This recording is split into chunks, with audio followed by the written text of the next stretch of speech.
মাতার কাছে পাঠিয়ে দেওয়াই শ্রেয় হবে। সঙ্গে সঙ্গে তিনি কি করলেন, তাকে দিয়ে বললেন যাও একে এক্ষুনি তার মায়ের কাছে ফেরত পাঠাও।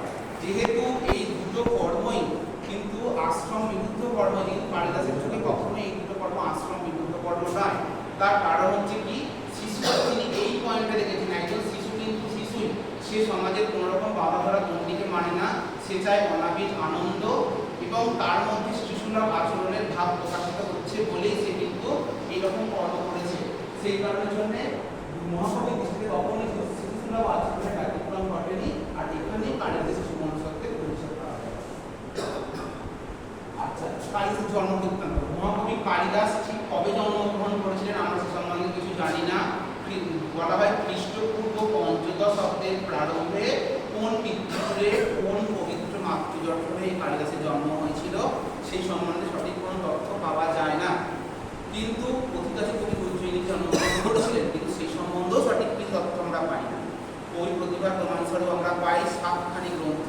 তিনি দুইটি মহাকাব্য লিখেছিলেন, সেগুলো হচ্ছে কুমার সম্ভব এবং রঘুবংশ। দুটি গীতিকাব্য রচনা করেছিলেন, মেঘদূত এবং ঋতুসংহার, এবং তিনখানি নাটক রচনা করেছিলেন, মালবিকাগ্নিমিত্রম, বিক্রমরহস্যম এবং অভিজ্ঞান শকুন্তলা। মালবিকাগ্নিমিত্রম হচ্ছে রাজা হচ্ছে অগ্নিমিত্র আর নায়ক হচ্ছে মালবিকা।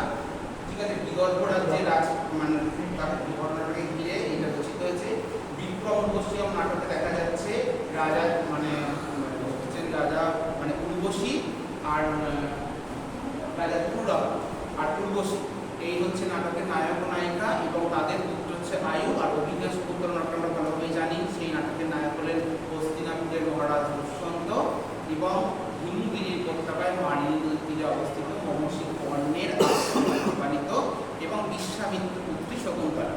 যেহেতু শকুন্তলার জন্ম হয়েছিল মানে জন্মের পর যেহেতু মেনকা অপ্সরা গর্ভ সম্ভূত, সেই জন্য তাকে অপ্সরা যেহেতু সন্তান, সেই স্বর্গে তাকে ফিরিয়ে নিয়ে যাওয়ার কোনো অস্তিত্বই থাকে না তার। ওই জন্য জন্মের পর শকুন্তলাকে তার মাতা মেনকা গভীর অরণ্যে পরিত্যাগ করে চলে গেছিল, আমরা সবাই সেটা জানি।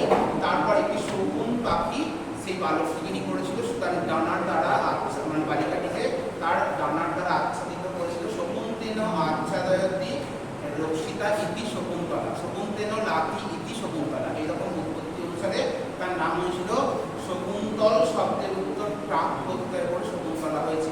মানে শকুন্তলা যেহেতু এই নাটকের প্রধান নায়িকা, সমস্ত নাটকের নামকরণ কিন্তু অনেকভাবে হয়। একটা হচ্ছে নায়ক এবং নায়িকার নাম অনুসারে কখনো কখনো হয়, কখনো নায়িকার নাম অনুসারে হয়, কখনো উভয়ের নাম অনুসারে হয়, আবার কখনো বা অন্য একটা সিম্বল কিছু একটা রূপককে অনুসরণ করে হয়।